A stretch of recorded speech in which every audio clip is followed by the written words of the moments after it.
A candle does not lose its flame by lighting another candle. In fact, it makes the room brighter. Each one of us has a light within us, a light of kindness, of understanding, of joy. But in the noise of life, we often forget that this light was never meant to be hidden, it was meant to be shared. The energy you carry speaks louder than words. We often underestimate the silent language of our presence. Without saying a single word, your mood, energy, and intentions walk into a room before you do. Some people enter a space and immediately bring a sense of calm, as if their presence tells others, it's okay, you're safe here. That kind of presence doesn't come from noise, charisma, or flamboyance. It comes from inner peace. When you've made peace with yourself, your presence becomes peaceful to others, and people begin to associate you with comfort. They don't always remember what you did or even what you said, but they never forget how they felt when they were with you. When your presence carries kindness, patience, and stability, you silently uplift everyone around you. You become someone they look forward to seeing, not because you entertain them, but because you remind them how peace feels. Becoming a silent support system. There are days when people are not looking for advice or opinions. They're simply searching for someone who doesn't make their pain feel worse.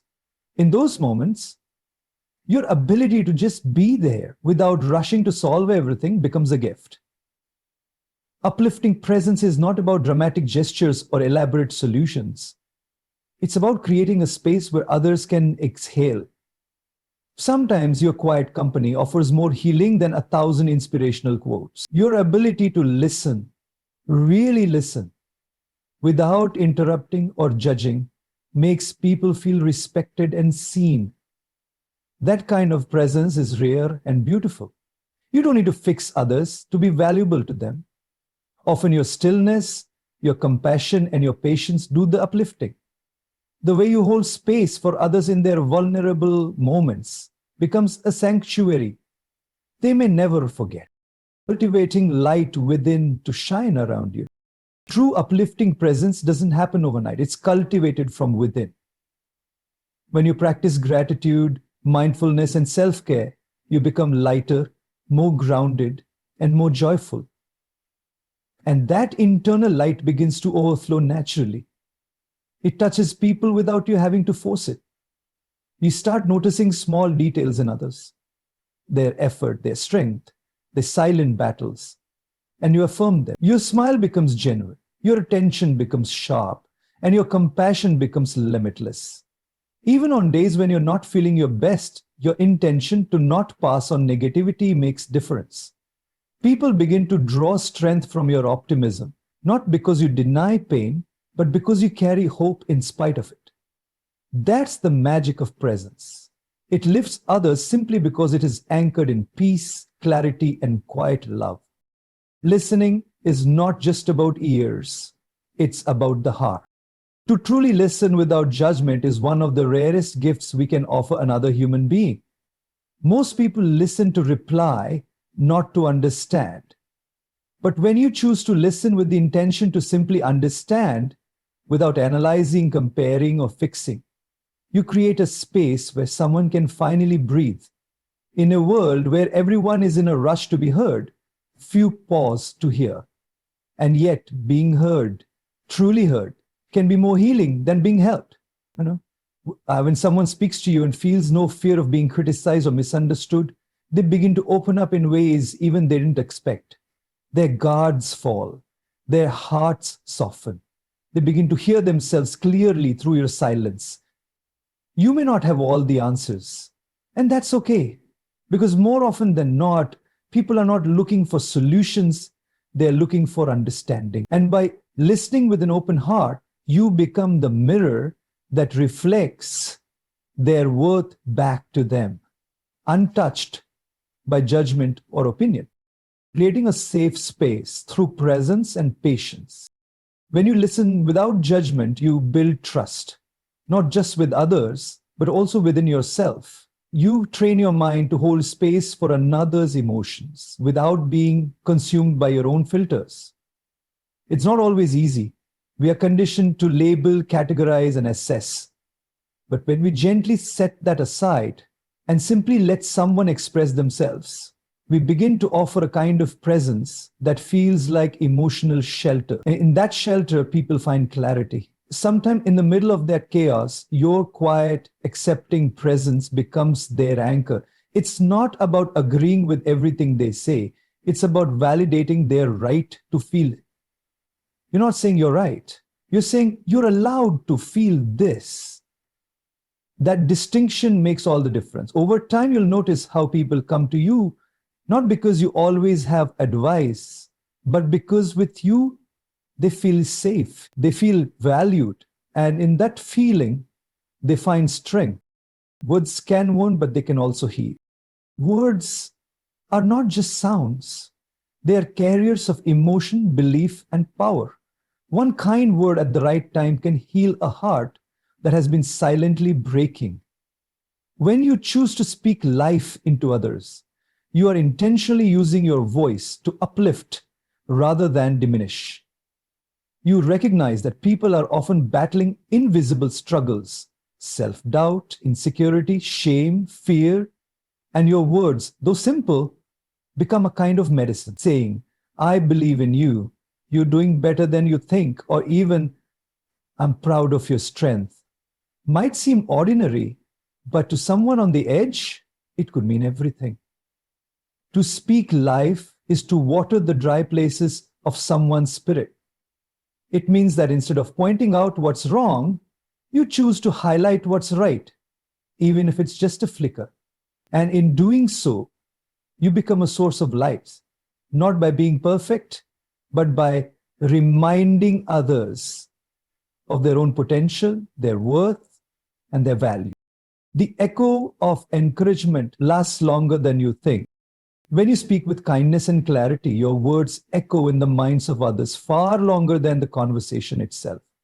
Long after you've walked away, what you said can continue to shape how someone sees themselves. Think about that. A single conversation, a single sentence can become the voice someone hears when they're struggling to keep going. That's how powerful speaking life can be, right? It's not about flattery or shallow compliments. It's about genuine encouragement, born from paying attention. You notice someone's effort when the world overlooks it. You acknowledge someone's growth when they only see their failures.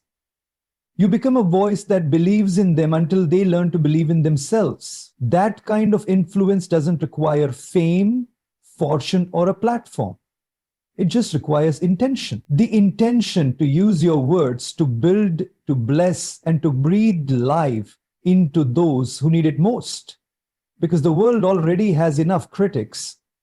What it needs more of are encouragers who speak with purpose and compassion. The trap of compassion and the power of compassion. Comparison's a thief, not just of joy, but also of connection. When we constantly measure our lives against others, we begin to see people not as fellow travelers, but as competitors. We compare their achievements with our delays, their happiness with our sorrow, their light with our shadow. And in doing so, we start to disconnect not only from others, but from our own sense of worth. Practicing compassion over comparison requires a shift in mindset, from rivalry to empathy, from jealousy to joy, from insecurity to understanding. It means recognizing that everyone is on their own unique timeline. Someone else's success is not your failure. Their progress does not mean you are behind. When we look at others through the lens of compassion, we begin to see their story, not just their highlight reel. We realize that behind every smile, there might be a struggle, and behind every victory, a battle we never saw. Compassion humbles us, grounds us, and helps us celebrate others without questioning ourselves. The beauty of seeing others with soft eyes, To practice compassion over comparison is to train yourself to see others through soft eyes, eyes that don't rush to judge, compete, or criticize. It's the conscious choice to say, I may not understand what they're going through, but I choose to wish them well. This way of seeing creates emotional freedom. It frees us from bitterness, from resentment, and from the exhausting need to constantly prove our. When we genuinely feel happy for someone else's joy, even when we don't have what they have, we're no longer controlled by lack, but inspired by abundance. And this isn't just about being polite or civil, it's about authentic care. When you operate from a place of compassion, you naturally become more generous with your encouragement, more patient with others' mistakes, and more forgiving of your own. You stop seeing life as a race and start seeing it as a shared journey. And that subtle shift changes the way you relate to everyone around you. Building a culture of upliftment, not comparison. One of the greatest contributions you can make to the world around you is to be someone who lifts others without needing to lower themselves or anyone else. We live in a culture where comparison is fed constantly through social media, conversations, even casual compliments. But when you choose to practice compassion instead, you become a quiet revolution. You become someone who encourages others to rise and reminds them that there's room for everyone at the top. You build people up without needing to be above them. And in doing so, you create a ripple effect because the way you treat others teaches them how to treat themselves. They begin to soften too. They begin to share. They begin to let go of their own comparisons. Compassion, when practiced consistently, becomes contagious. It starts with a kind thought, a gentle word, or a silent blessing. And before you know it, you've helped shift not just one heart, but an entire atmosphere, from competition to community, from comparison to connection.